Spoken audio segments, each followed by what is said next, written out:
first of all, I want to thank everybody for making it here on this kind of dreary, dismal night. We kind of have a track record with that with our artist openings, but it has never stopped us from having a good time and meeting some new people and some new friends. My name's Steve Ziegler. I am the owner of this establishment. Proud owner, I might add. We like to say that art brings life to your walls and we bring life to your art. And that's something we try to live up to. And with that said, you can come here to hear me talk. So again, I'd like to thank you all for coming out here, and I hope to see you again.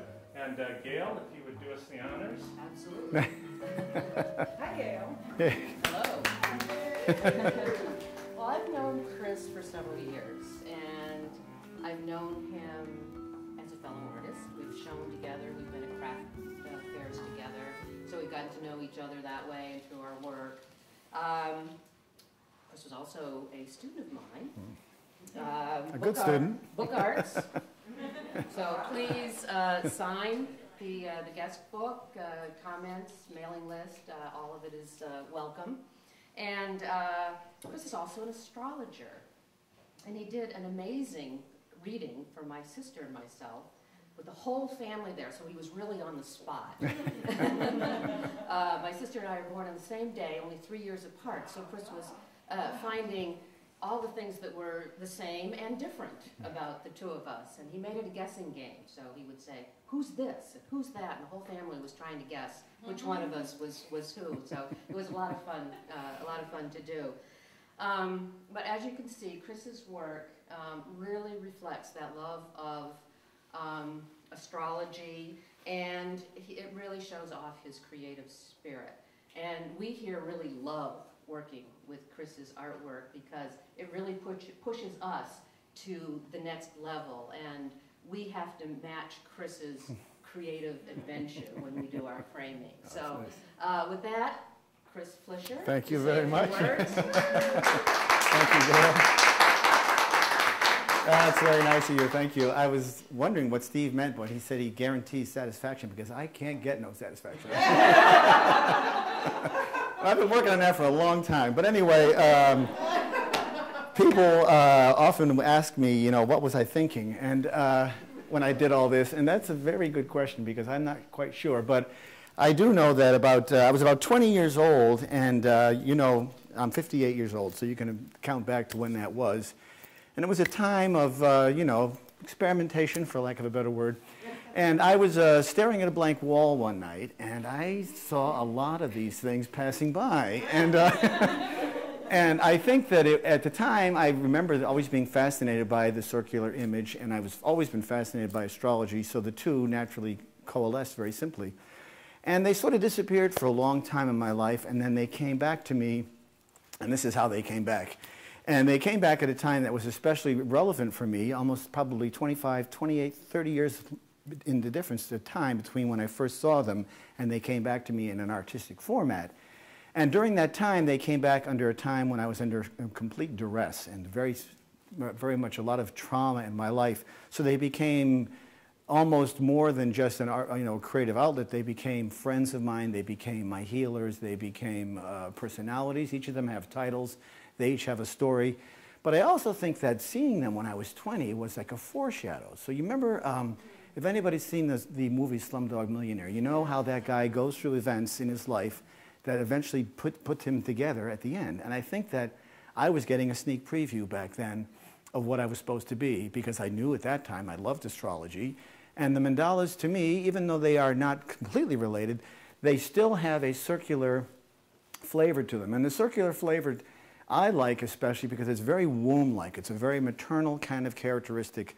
And I think that the world is headed towards a much more feminine type of energy. It's about time, I think, because obviously the male side has not done a very good job. And I'm a diehard feminist, and I'm a male. And, but anyway, so the circular aspect doesn't, I mean, there are mandalas that have hard edges, but the circular theme is still the theme that resonates with that geometry of it. And I've always thought of them as kind of womb-like, and so I always think of them as like a womb with a view.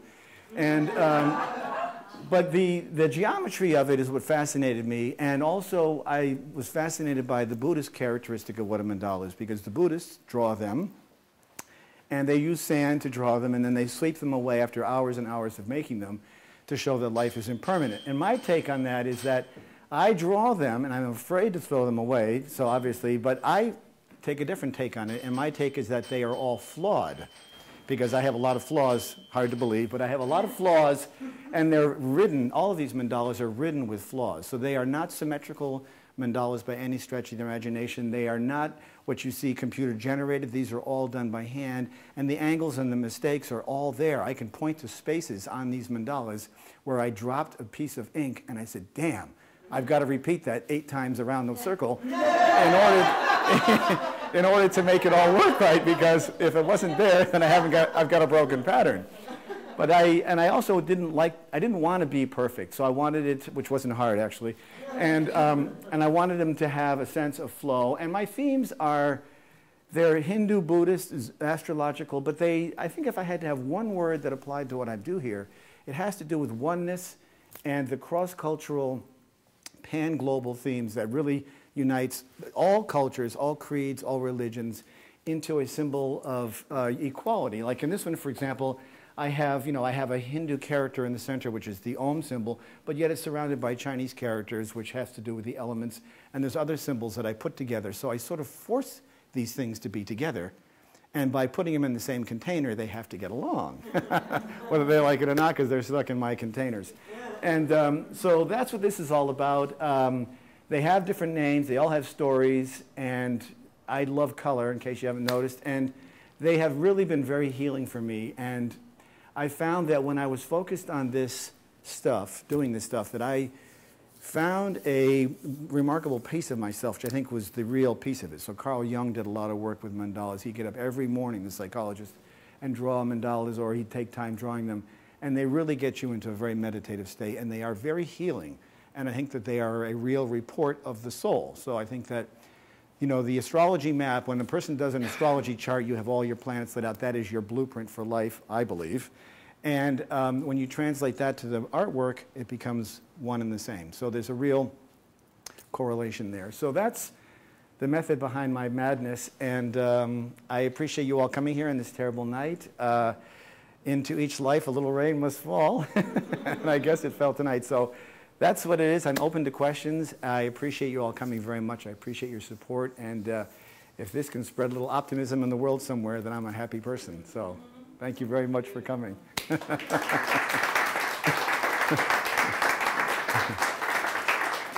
So Chris, these are completely freehand. No grids, Nothing. no measures. Well, I do some measuring, but I mean, I start out with a circle, and I will use, architectural drawing tools. I'll use compasses, I'll use T-squares and stuff like that, but then I get a little crazy, obviously. So there is some symmetry there, yes. I mean, you look at some of these things, you can see that one has 12 points in it. This one is based on the number 8. That one's based on the number 9. But within any 360-degree circle, you can divide it by a number. So you take 2 into 360, you're going to get 180. So when you look at the circle as a geometrical container, there's 360 degrees there, much the way there is in an astrology chart. These are all variation of points. So I will make a 6, 6, 6, 6, 6, 6. And then that's a 4 and a 4 and a 4 and a 4.